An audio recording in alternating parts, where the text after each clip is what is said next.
Okay, we're ready. Okay. Okay.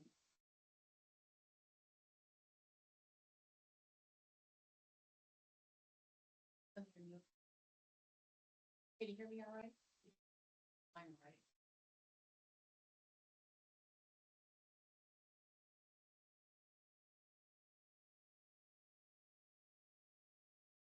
Oh, we're getting thumbs up. They can hear us. Thumbs up. Perfect. Thank you so much.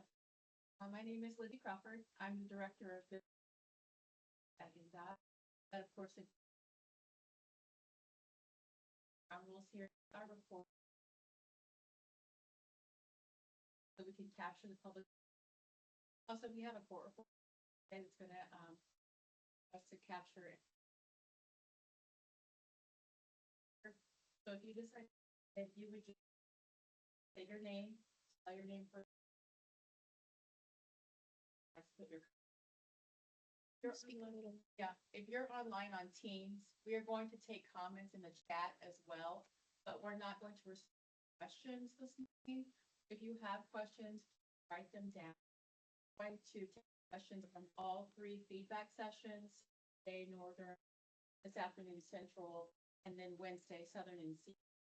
I'm going to compile all those questions together into a question and have a consistent response and not an applicable response to questions. Answer regardless of location. So this morning I want to talk just a little bit about Indot's DBE request. So we've had tremendous change in the last year now, not only with the change in the also with the came into effect in. So I want you to understand we are truly care about your opinion, value your opinion. I want to hear from you about this waiver request. It is not a foregone conclusion. File this, but we want you to understand why we even have a draft put forward.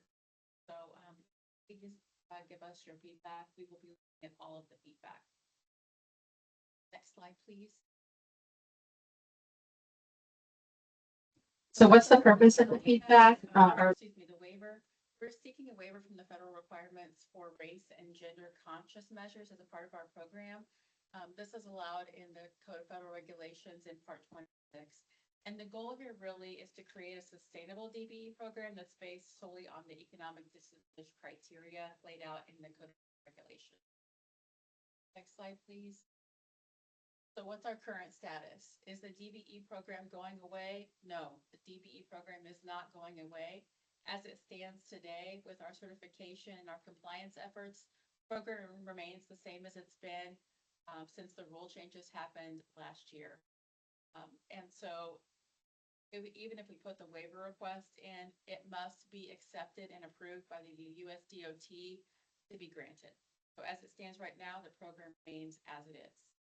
We will provide updates to the DBE community as soon as they become available if the waiver is granted. Next slide, please. So why are we filing a waiver? There are 4 different reasons that we're filing a waiver. One is because of constitutional compliance. We want to be able to align with the Equal Protection Clause of the 14th Amendment. The next is the new administration and Governor Braun's agenda. We're trying to align with the administration's goals of fostering a supportive environment for entrepreneurship and economic growth. Third is the surface transportation reauthorization. So next year, Congress will have to reauthorize the surface transportation bill. And the goal of the current administration is innovation, cost effectiveness, and efficiency with projects. And this waiver would align with that goal. And then fourth is the economic focus. Trying to establish a DBE program that's based on small business criteria as laid out in the current Code of Federal Regulations. In other words, we're trying to make the program sustainable, and we're trying to be proactive about making the program sustainable and not basing it on race and gender. All the other evaluation pieces would stay the same if we request a waiver. So if someone applied for certification and the waiver was granted, we would still look at control, expertise, investment, the same things we look at today when we're certifying individuals. We would still be looking at all those same criteria. We just would not be looking at the race and gender of the business. So all of the economic components you looked at when you certified currently that are based on the Small Business Administration, the cap about net worth, the cap about business size standards, all of those would remain the same and in place. Next slide, please.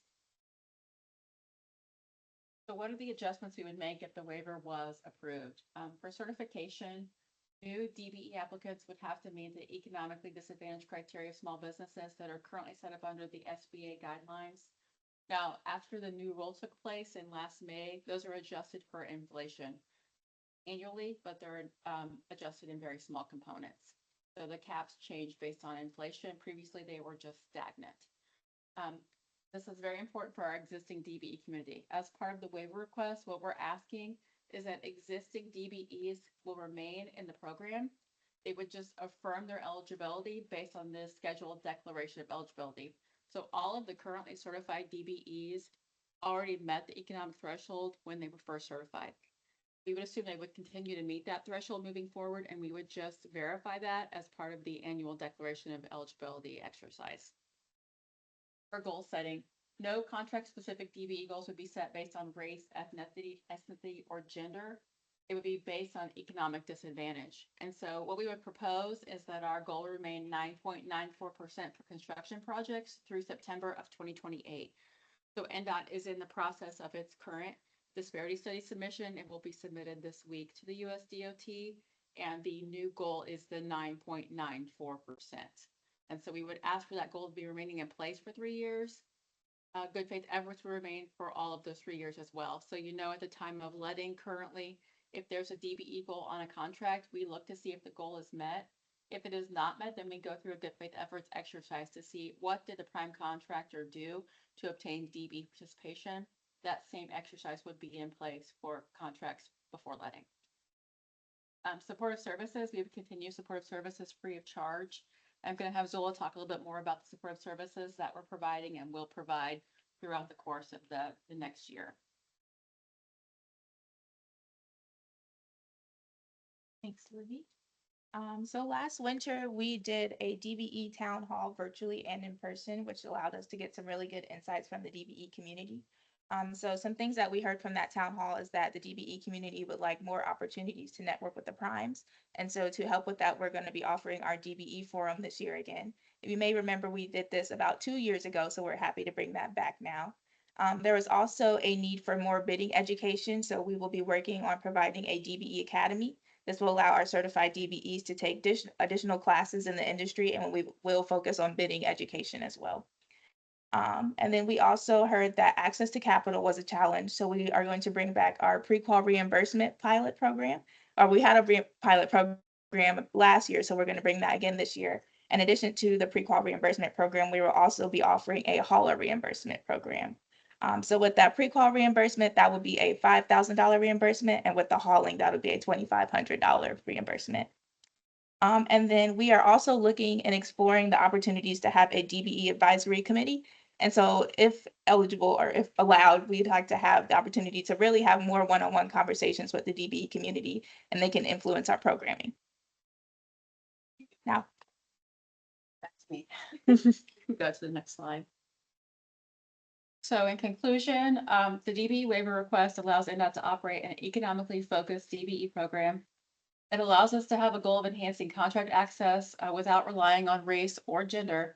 And we believe that this more narrowly tailored approach will help us achieve the objectives of the federal regulation and maintain the current class of the DBE community. And so there are 4 ways that you can leave public comment. And I want you to know that you don't have to have an answer right now about public comment, because we will leave the public comment open for 30 days from today, so that if you have additional comments, if you'd like to see what comes up on the questions and answers, there will be plenty of time for you to think through this, ask questions, and then provide your feedback specific to your business. So the 4 ways are: you can leave comments in the Teams chat, and that will be recorded. You can comment in public, in person, in any of the sessions that are being given this week. You can scan the QR code that's given and leave your comments that way. Or you could also leave questions on the NDOT for you customer service line, and those questions and comments will get to us as well. So 4 different ways to provide feedback and comment. Again, we very much value your feedback. So it's not a foregone conclusion that we're going to file the waiver request. We very much want to listen to the small business community and our DBEs think through those comments, make sure that we are responsive to those comments, and then make a decision on how we're going to move forward. So again, if you have feedback during the public feedback session here, please feel free to raise your hand and provide that feedback here in person, or feedback via the Teams chat as well. And we will capture all of that information. So thank you so much. Happy to provide a forum for public comment at this time.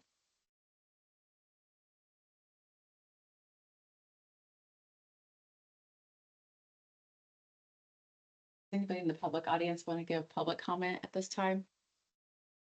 No pressure.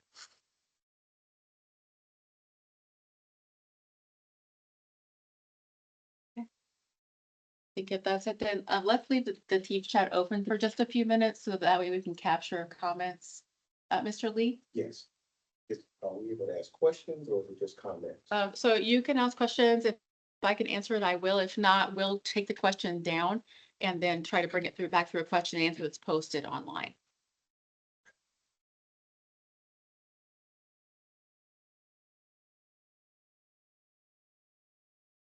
But if we can leave the chat up for just a few minutes, that way we can capture any comments there may have. That's perfect. Thank you so much. That's my first question. Oh, can you just state your name for the Yes. court reporter? My name is Chip. I'm the president of C Lee Construction Services, excavation, demolition, and trucking contractor located in the area of Indiana. I guess my first question would be, this DBE program was, I believe, created in 1983.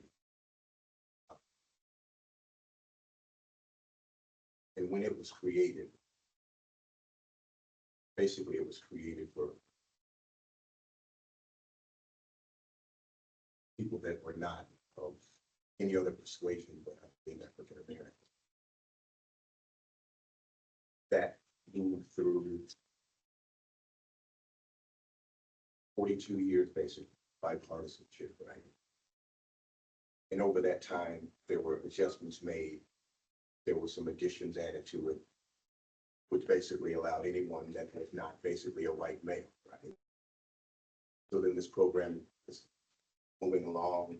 People like myself, people that I know in this room, decided to start businesses, became certified in this program. That allowed us, by investing in ourselves and receiving this certificate, to at least have a seat at the table that we ultimately probably would not have a seat. I think anybody that is a legitimate DBE would agree with me when I say that. So we've gone through all of the challenges and continue to go through that. Having the challenge of being able to get to the table. But when I listen to some of the things that are being portrayed about the DBE program, saying that it provides additional costs to taxpayers and to the public because we're the burden in the program, I have to take serious offense to that. Because I've sat at the table with general contractors and they basically tell you this is what you're going to do the work for if you're going to do this job in some cases. We have some contractors that are very good and that work very well with us.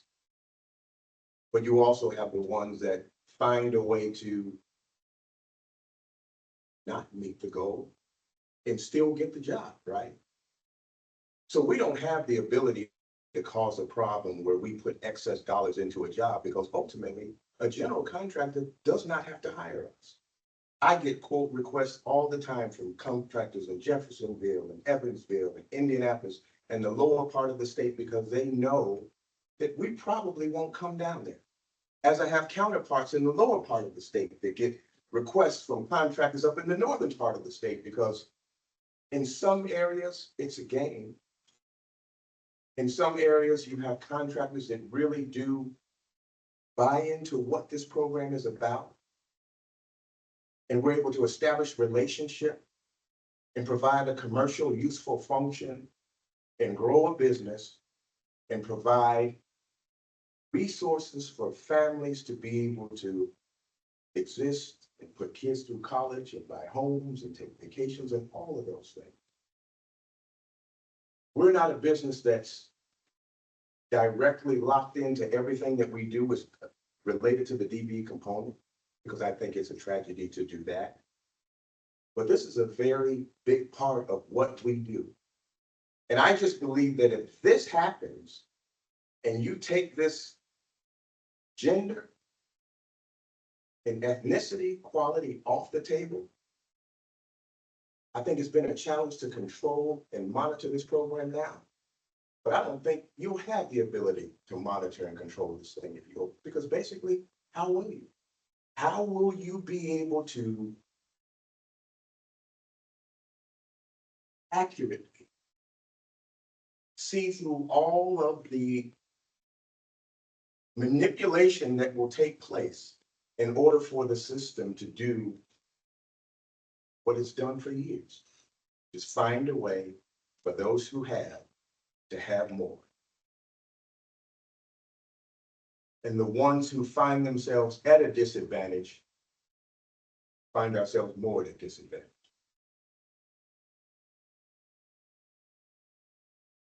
I think we really have to look hard at what we're doing, because I try to live by the adage, you don't solve a problem by creating another one. But I think this is going to create a huge problem for the current DBEs. And I think it's going to make the job of monitoring this program far greater than people really expect. Because there are a lot of things that go on that are not said. There are a lot of things that has happened over the years that don't get talked about. But we have to be vocal and we have to speak up. And I think some serious consideration needs to be done before you present a waiver like this.